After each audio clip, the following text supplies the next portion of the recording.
welcome to I Love to Tell the Story, a podcast on the Narrative Lectionary. I'm Rolf Jacobson. I'm Jenny Pietz. And I'm Matt Skinner. And so this is a new configuration of the three of us. All three of us have been on the Narrative Lectionary in the past, but the three of us together, this is a new configuration. So welcome, especially Jenny's been here the last few weeks, so welcome especially Matt. And we're especially glad to have Matt here because Matt has brand spanking new, off the presses, a commentary on the Book of Acts. And shocker, we're in the Book of Acts. So everybody, Acts in the interpretation series.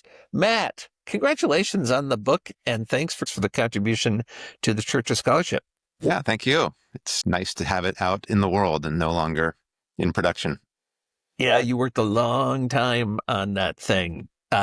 Really, in some senses, your whole preparation of your career was led up to this. You've been working on Acts a long time.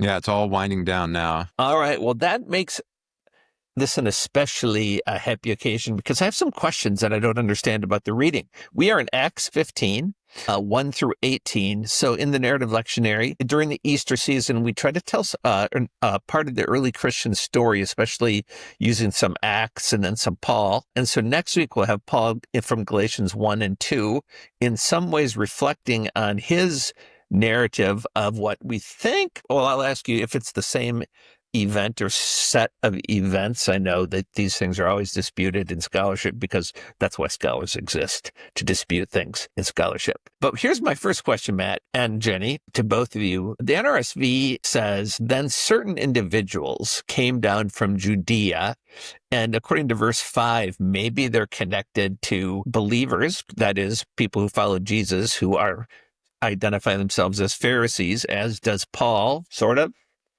So who are they? What can we know about them? And then in verses both 1 and then later in verse 11, it talks about being saved. And so what does being saved mean in Acts? So two questions. Who are these people? Yeah, do you want to start, Jenny? I thought you would want the opportunity since you just finished your commentary. There is that, yeah. Well, we don't know who the certain individuals are. I mean, we don't know them by name or anything like that. I don't think Paul is much help here because Paul describes a similar kind of meeting in Jerusalem in starkly different terms. So whether they're recounting the same meeting or not, it shows us that there are multiple early Christian stories. But these people are most likely law-observant Christ followers. They could be Jewish or Gentile. Most likely Jewish, given the language of coming down from Judea. They're probably allied with or in the circle of the Jerusalem church is a possibility. And they've come to Antioch, which is primarily a Gentile church, appears to be not Torah observant, at least not to the extent that the folks in Jerusalem would like that. Although Paul and Barnabas are there, who are Jewish, and so it's probably more accurate to call it kind of a mixed church in terms of Jewish and Gentile. It's important to remember there's at least 4 different groups we can talk about within the church. We've got Jews who are Christ followers, who are law observant. There's going to be some Jews who are Christ followers who are no longer Torah observant. You've got Gentiles who are Christ followers who are not Torah observant. And there are some Gentile Christ followers who we assume were Torah observant, who thought it was a good idea or who already had been observing Torah to some degree prior to hearing the Christian gospel. So what's going on here are some real differences of opinion about law observance and its necessity, but also some ethnic differences or some differences in where people come from and how or whether they identify themselves with Judaism and Jewish practices.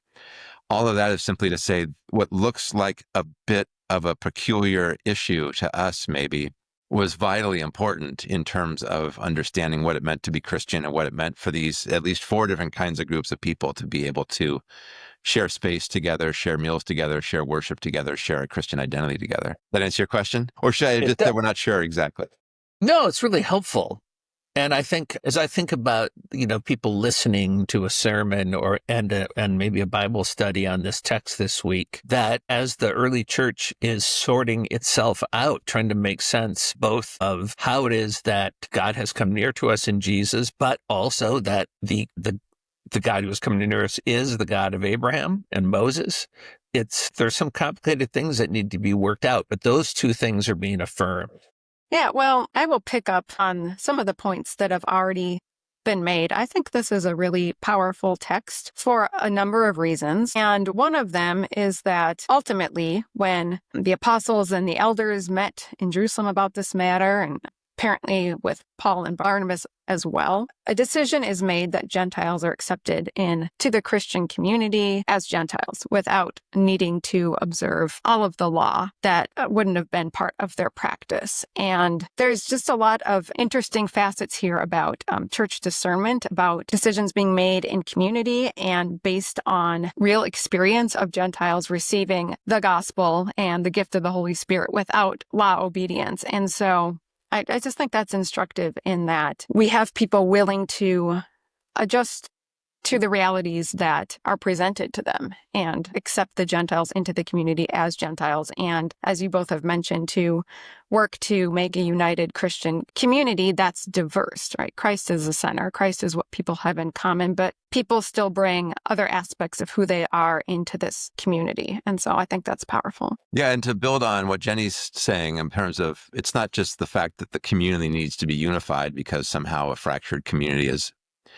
a bad thing. But membership in this community, participation in this community is part of what it means, to answer your second question, Rolf. What does it mean to be saved? Being saved means more than joining the church, but you can't also separate those two in Acts, I don't think. So that language of being saved, it just means rescue. It sometimes is, we see it as healed. But in the context of like Acts 2, everyone who calls in the name of the Lord will be saved as part of the Joel quotation that's quoted at Pentecost. Language, the end of chapter 2, day by day, the Lord was adding to their number those who were being saved.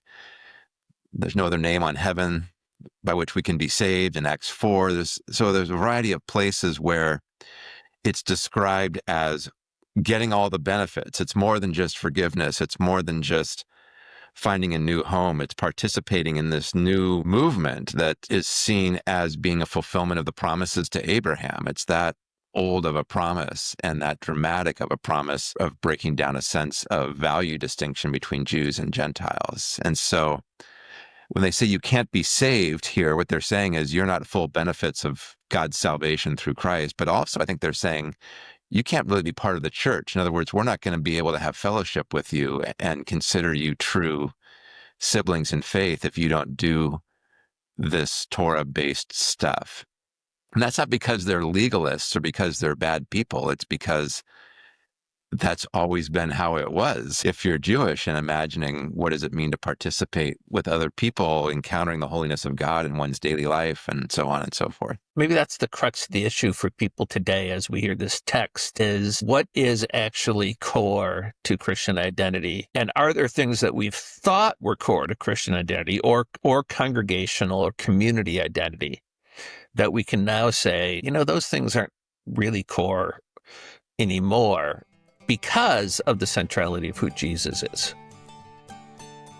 I Love to Tell the Story is a production of Luther Seminary's Working Preacher. The narrative lectionary was developed at Luther Seminary and has been hosted on Working Preacher since 2011. Find episodes and links at workingpreacher.org/narrative. And be sure to rate, subscribe, and comment on YouTube. Thanks for joining us.